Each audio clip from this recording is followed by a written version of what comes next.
নমস্কাৰ ষ্টুডিঅ'ত মই নেত্ৰজিৎ বৰা এজন বিশেষ মুছলমান এই মুছলমান ব্যক্তিজনৰ ত্যাগৰ কথা শুনিলে আপুনিও আচৰিত হৈ পৰিব কিমান ত্যাগ কৰিব পাৰে এজন বিশেষ ব্যক্তিয়ে এই কাহিনীয়ে আপোনাৰ মূৰ দুখ খুৱাই নিব এগৰাকী মুছলমানে এতিয়া গৌৰৱান্বিত কৰি তুলিছে সমগ্ৰ দেশক গৌৰৱান্বিত কৰা কোন এগৰাকী মুছলমান ব্যক্তি এই সন্দৰ্ভত আমাৰ এক প্ৰতিবেদন আগবঢ়াইছো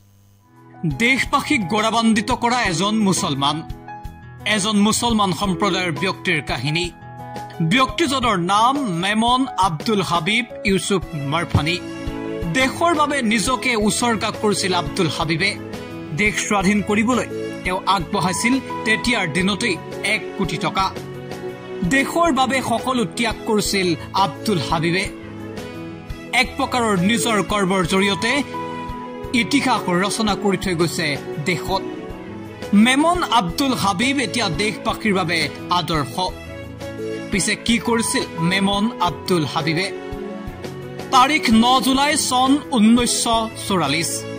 ব্ৰিটিছৰ স্বাধীনতাৰ শিকলি পিন্ধি আছিল সেই সময়ত দেশে ব্ৰিটিছৰ শাসনৰ পৰা ভাৰতক মুক্ত কৰিবলৈ মহাত্মা গান্ধীৰ সমান্তৰালভাৱে পৃথক এখন যুঁজ দিছিল সেই সময়ত নেতাজী সুভাষ চন্দ্ৰ বসুৱে গঠন কৰিছিল ইণ্ডিয়ান নেশ্যনেল আৰ্মি ব্ৰিটিছ মুক্ত ভাৰতৰ সপোন দেখিছিল নেতাজীয়ে ইতিমধ্যে দেশৰ বিভিন্ন প্ৰান্তত ইণ্ডিয়ান নেশ্যনেল আৰ্মিৰ বাবে সৈন্য ভৰ্তিৰ অভিযান আৰম্ভ কৰিছিল সুভাষ চন্দ্ৰ বসুৱে বিভিন্ন সময়ত সুভাষ চন্দ্ৰ বসুৰ সন্মুখীন হৈছিল যথেষ্ট প্ৰত্যাহ্বানৰ কিয়নো সেই সময়ত সুভাষ চন্দ্ৰ বসুৰ আদৰ্শ আৰু নীতিৰ বিৰোধিতা কৰিছিল দেশৰ বহুলোকে আনকি সুভাষ চন্দ্ৰ বসুক সমৰ্থনো জনোৱা নাছিল বহুলোকে ইণ্ডিয়ান নেশ্যনেল আৰ্মিৰ বাবে সৈন্য ভৰ্তি অভিযান চলাই 9 জুলাই 1944 চনত নেতাজী সুভাষ চন্দ্ৰ বসু উপস্থিত হৈছিল ৰাংগুন নামৰ এটা বিশেষ প্ৰান্তত আৰু সেইদিনা এটা সাংঘাতিক ঘটনা ঘটিছিল নেতাজীৰ সন্মুখত থিয় হৈছিল গুজৰাটৰ এজন প্ৰখ্যাত ব্যৱসায়ী মুকলিকৈ সুভাষ চন্দ্ৰ বসুৰ যুঁজ আৰু দেশ স্বাধীনৰ বাবে সৰ্বোচ্চ ত্যাগ কৰাৰ কথা নেতাজীৰ সন্মুখত জনাইছিল ব্যক্তিজনে আৰু সেই ব্যক্তিজনে সেই সময় নেতাজীৰ এই যুঁজখনলৈ আগবঢ়াইছিল 1 কোটি টকা সেই ব্যক্তিজনৰ কথা শুনি আচৰিত হৈ পৰিছিল সুভাষ চন্দ্ৰ বসু কাৰণ ব্যক্তিজনে 1 কোটি টকা নেতাজীৰ যুঁজখনলৈ আগবঢ়োৱাৰ উপৰিও সকলো ত্যাগ কৰিবলৈ সাজু বুলিও তেওঁ মত পোষণ কৰিছিল সমান্তৰালভাৱে পৰিয়ালকো উৎসৰ্গা কৰিবলৈ সাজু বুলি জনাইছিল এই প্ৰসিদ্ধ ব্যৱসায়ীজনে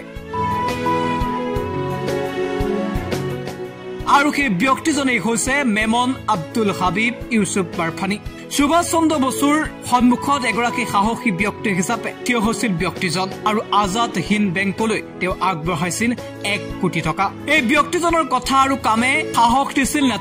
নেতাজীৰ এই যুঁজখনলৈ বৰঙণি আগবঢ়োৱা প্ৰথমজন ব্যক্তি আছিল মেমন আব্দুল হাবিব ইউসুফ মাৰফানি সেই ব্যক্তিজনৰ কাম আৰু কাহিনীয়ে নেতাজীক চুই গৈছিল আৰু অধিক শক্তি লাভ কৰিছিল নেতাজীয়ে এতিয়া এই ব্যক্তিজন সমগ্ৰ দেশৰ বাবেই এক আদৰ্শ কিয়নো দেশে আজিও মনত ৰাখিছে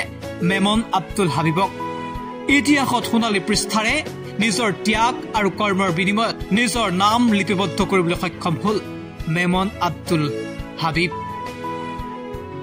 নিউজ ডেস্ক এনি টক্স